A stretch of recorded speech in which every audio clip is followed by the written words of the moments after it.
नगर में since last 35 years जब मैं हूँ और मैंने देखा, आई वॉज सेक्रेटरी 21 बरस के लिए मैं वहाँ सेक्रेटरी था। और जैसा ये कोचर परिवार के साथ जो हमारा संबंध हुआ, और हम लोग अक्सर देखते हैं, पहले तो उनके पिताजी, उनके लिए मैं एक वाक्य कायम कहता था कि बड़ा न करे बढ़ाई, बड़ा न बोले बोल, हीरा मुख से न बोले कि लाख मेरा मोल। हीरा मुख से कभी कहेगा नहीं कि मेरा मोल कितना है, करोड़ों का है, क्या है, मगर उनका मोल हम एक जोरी है, वो हीरे की कीमत जान सकता है। वैसे सच बोलूं तो इस बारे में हम जोरी है कि हमने जो इनके पिताजी का और पारस भाई का खास करके जो भी हमने देखा हमारे श्री संघ के अंदर, यानी कांतिनगर जैन संघ के अंदर एक बड़ी विकट समस्या थी कि हमें उपाश्रय के लिए जगह मिल रही थी। और हकीकत में अभी तो संघ बहुत समृद्ध हो गया, मगर उन दिनों में संघ की बहुत लिमिटेशन थी। और ऐसे वक्त हम घर घर जाकर 50-50 हज़ार, 1 लाख ऐसा लेते थे, मगर उसके अंदर हमारा आधा पैसा भी नहीं हुआ था। Not even 25%। 15-20 लोग मिले थे 50,000, 75,000, लाख वाले। लेकिन वो टाइम हमें थोड़े निराश हो गए थे, मैं और रजनी पटेल और कांतिलाल जी, हम 3। पारस भाई, अगर आपको याद होगा तो उस समय 25-30% भी पैसा खड़ा नहीं हो पाया।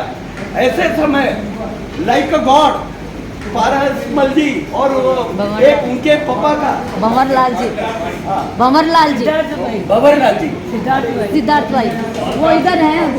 तो सिद्धार्थ भाई और पारस भाई के पापा, हाँ वो भी तैयार। अच्छा, सिद्धार्थ भाई यहाँ है। अच्छा, हाँ सिद्धार्थ भाई, बस सिद्धार्थ भाई भी इधर ही है, सॉरी आपको नहीं। तो सिद्धार्थ भाई और पारस भाई, इन लोगों ने जो प्रपोजल लाया, हमने खाली उनको एक विनती की और उन्होंने एक ही बात बताई कि भाई धर्म का काम है, एक सदकार्य है, एक सुकृत है, तो हम पीछे कैसे रह सकते हैं। और सचमुच में हम जानते थे कि हम जहाँ अप्रोच कर रहे हैं उधर काम तो होने वाला है, मगर ये काम बहुत डिफिकल्ट था। उन दिनों में इतनी बड़ी रकम, इतनी बड़ी अमाउंट स्पेयर करना वो कोई छोटी बात नहीं थी। और उन दिनों में उन्होंने 1 मिनट के अंदर हमको जवाब दिया और हकीकत में वो कार्य पूरा हुआ। और वो उपाश्रय है जिसका अनेकों अनेक गुरु भगवान, वैसे इनके जो गॉडफादर, हर एक के अपने अपने संत होते हैं, तो उनके खास पंजाब केसरी गुरु भगवंत रहते थे।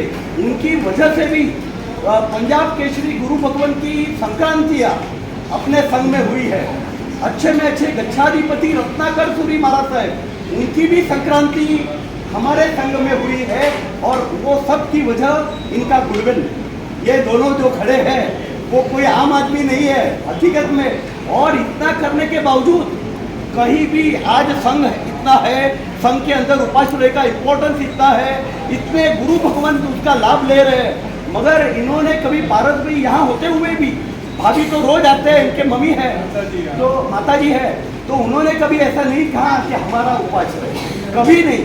अभी तक इतने वर्षों में इतनी निस्वार्थ भावना, हमने मंदिर में 21 बरस मैं सेक्रेटरी था और 28 बरस ये ट्रेजरर थे, उसके बावजूद भी हमने सबको देखा है कहीं कहीं थोड़ा स्वार्थ होता है, मगर इन्होंने कभी एक बार भी ऐसे नहीं कहा कि कुछ हमारा है। और खाली उपाश्रय नहीं, उसके अलावा अनेक सदकार्यों में उनका लाभ हमें कायम मिलता ही है।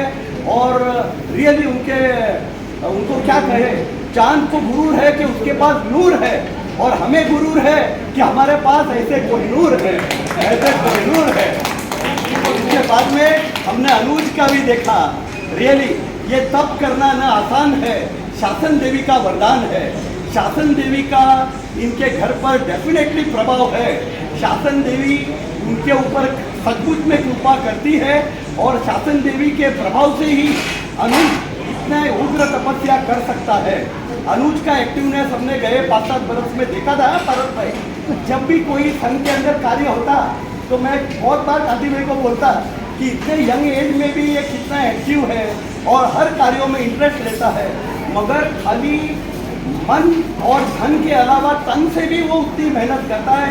तो तन मन धन से इस परिवार का हमारे संघ के ऊपर जो उपकार है उसके लिए हम ऋणी है। हम बहुत बहुत धन्यवाद देते हैं। और इस मौके पर मैं कहते हैं कि विष मारे छे, आग बाળે છે, બરફ ઠારે છે અને તપ તારે છે। विष मारे छे, आग बाળે છે, बर्फ ठारे छे અને तप तारे छे।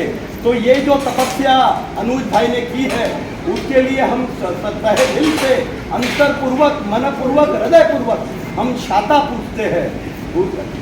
किसी गुरु भगवान ने कहा है कि रात आई है तो कल दिन भी निकलेगा, वक्त आने पर यहाँ हिमालय भी निकलेगा।